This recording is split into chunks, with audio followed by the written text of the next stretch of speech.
Assalamualaikum warahmatullahi wabarakatuh. Kenalkan, nama saya Dara Sari. Saya dari kelas 6A. Hari ini saya akan menjelaskan tugas teknologi perkembangan media Comcast. Baiklah, saya akan menyampaikan hasil dari review dari saya. Yang pertama yaitu tahapan asesmen atau pengajian. Ada beberapa poin dalam pengajian pengembangan program komunikasi kesehatan. Yang pertama ada analisis kebijakan komunikasi kesehatan, apa yang sedang berjalan atau kebijakan pemerintah tentang kesehatan saat ini dan isu-isu yang sedang bergulir tingkat nasional maupun internasional. Contohnya COVID-19 yang dibahas baik itu nasional maupun internasional. Yang kedua, analisis kelembagaan sejauh mana peran lintas sektor ini berjalan, baik itu dari public sector, private sector, maupun NGO, atau isinya tentang kompetensi, komitmen, pengaruh cakupan garap atau jangkauan dan kontinuitas atau berkelanjutan program tersebut. Yang ketiga ada identifikasi sumber-sumber komunikasi mana yang paling efektif menjangkau audiens atau primer dan sekunder. Data collecting sebagai informasi dalam perumusan program komunikasi kesehatan. Langkah awal dari program kesehatan merupakan bagian terpenting yang mana ini dirancang, dilakukan menganalisis situasi masalah kesehatan dan profil audiens.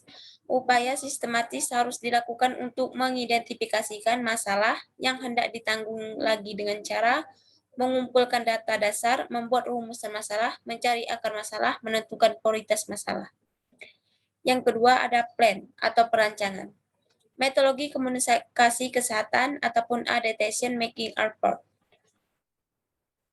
Yang pertama, akses merupakan tahap pengajian pada program kesehatan. Yang kedua, plan mempertimbangkan dengan baik jenis media apa yang tepat digunakan, materi apa yang disampaikan ini semua harus direncanakan dengan tepat. Yang ketiga, prepare material keluar tentang media yang digunakan pada tahap prepare. Materi ini sudah masuk dalam tahap penyusunan SAP. Selanjutnya, implementasi. Pada tahap ini sudah melakukan tahap intervensi dengan syarat perencanaan sebelumnya itu harus matang. Selanjutnya, evaluasi pada tahap ini merupakan tahap pengajian ulang sejauh mana keberhasilan dan kekurangan perencanaan kita sebelumnya. Yang selanjutnya, menyusun tujuan, mendesain pesan, dan memilih media. Yang selanjutnya, tentunya kegiatan harus dari analisis sebelumnya, masuk pada tahap menyusun tujuan, mendesain pesan, dan memilih media. Selanjutnya, pesan dan formulasi ide atau konsep yang disampaikan oleh komunikasi kepada audiens. Selanjutnya, pada isi pesan berdasarkan tujuan yang telah dibuat sebelumnya dan diharapkan dapat menarik perhatian, menimbulkan kepercayaan. Yang ketiga, pretext. Yang pertama, merupakan tahap pengujian bahan draft atau konsep pesan kepada perwakilan target audiens sebelum bahan tersebut diproduksi dalam bentuk final. Yang kedua, yang perlu diuji, coba media, saluran komunikasi, konsep, ide-ide, simbol, dan slogan. Yang ketiga, bertujuan untuk menghindari kesalahan dan meyakinkan bahwa materi dan media telah dikembang dengan menarik supaya nanti dapat diterima. Yang keempat, mencari kelemahan yang ada atau menemukan sebab kegagalan. Yang keempat ada driven messenger. Yang pertama, bahan komunikasi telah diperbaiki berdasarkan uji coba. Yang kedua, menurut metodologi Hartcom bahwa informasi yang dikomunikasikannya melalui media massa perlu dimenetapkan melalui komunikasi interpersonal yang sifatnya lebih persuasif sehingga mendorong sasaran untuk menerima perilaku baru.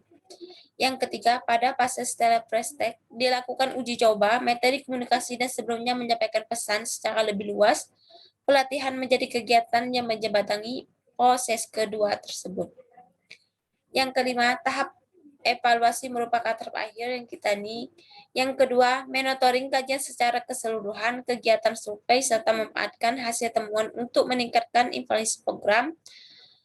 Yang ketiga, pada tahap ini merupakan pola informasi tentang kekurangan atau kesalahan yang mungkin terjadi pada tahap komunikasi kesehatan. Yang keempat, informasi hasil pemantauan sebaliknya dapat diperoleh tepat waktu agar perbaikan dapat dilakukan segera mungkin. Yang terakhir, komponen yang dibantau adalah logistik, informatik, pengetahuan, reaksi, dan perubahan perilaku. Sekian presentasi saya hari ini. Saya akhiri. Assalamualaikum warahmatullahi wabarakatuh.